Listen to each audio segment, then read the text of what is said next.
আজ আমরা কথা বলবো এমন এক মারাত্মক অভ্যাস নিয়ে, যা মানুষকে অজান্তেই পাপের অন্ধকারে ডুবিয়ে দেয়। এটি হলো গীবত, অর্থাৎ অন্যের অনুপস্থিতিতে তার দোষ আলোচনা করা। মহানবী হযরত মুহাম্মদ সাল্লাল্লাহু আলাইহি ওয়াসাল্লাম গীবত সম্পর্কে এমন হুঁশিয়ারি দিয়েছেন, যা শুনলে যে কোনো মুমিনের হৃদয় কেঁপে ওঠে। একবার নবীজি সাল্লাল্লাহু আলাইহি ওয়াসাল্লাম সাহাবীদের জিজ্ঞেস করলেন, তোমরা জানো গীবত কি? সাহাবীরা বললেন, আল্লাহ ও তার রাসূলই ভালো জানেন।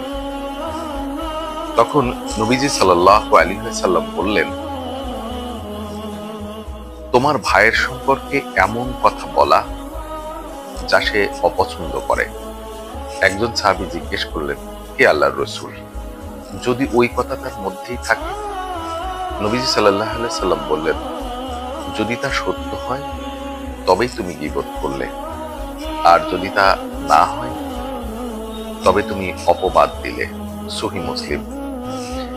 এই হাদিস থেকে আমরা বুঝতে পারি, গীবত মানে শুধু মিথ্যা বলা নয়, সত্য কথা বললেও যদি কারো সম্মানহানি হয় তবে সেটিই গীবত। নবীজি সাল্লাল্লাহু আলাইহি ওয়াসাল্লাম গীবতকে এক ভয়াবহ চিত্রের মাধ্যমে ব্যাখ্যা করেছেন। তিনি বলেছেন, যে ব্যক্তি গীবত করে সে মৃত ভাইয়ের গোশত খাচ্ছে। সূরা হুজরাত আয়াত 12। আল্লাহ তাআলা কোরআনে বলেন, তোমরা কেউ যখন একে অপরের গীবত করো না। আল্লাহ তাআলা কোরআনে বলেন, তোমরা কেউ যেন একে অপরের গীবত করো না। তোমাদের কেউ কি চায় তার মৃত ভাইয়ের মাংস খেতে? সূরা হুজরাত। ভাবুন, আল্লাহ নিজেই গীবতকে মৃত ভাইয়ের মাংস খাওয়ার সাথে তুলনা করেছেন। এই উপমা শুধু শাস্তি নয়, বরং মানুষকে লজ্জায় ফিরিয়ে আনবার জন্য। গীবতের কারণ অনেক। হিংসা, অহংকার, রাগ বা মজা করার প্রবণতা। কিন্তু ফল একটাই, আল্লাহর অসন্তুষ্টি।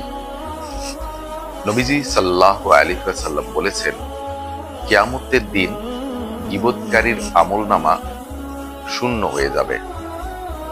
তাবরানী। কারণ যার গীবত করা হয়েছে তার সওয়াব সেই গীবতকারীর আমল থেকে কেটে নেওয়া হবে। তাই রাগের মুহূর্তে, আড্ডায় বা মজার ছলে কাউকে নিয়ে খারাপ কিছু বলার আগে একটু ভেবে দেখো, আমি কি নিজের সওয়াব অন্যের হাতে তুলে দিচ্ছি? প্রিয় দর্শক, গীবত এমন এক পাপ যা বন্ধুত্ব নষ্ট করে, সমাজ ভাঙে আর আল্লাহর রহমত দূরে সরিয়ে দেয়। চলুন আমরা প্রতিজ্ঞা করি, আজ থেকে কারো পিছনে নয়, বরং তার পাশে কথা বলবো। কারণ একজন মুসলমানের প্রকৃত পরিচয় হলো সে অন্য মুসলমানের মান সম্মান রক্ষা করে।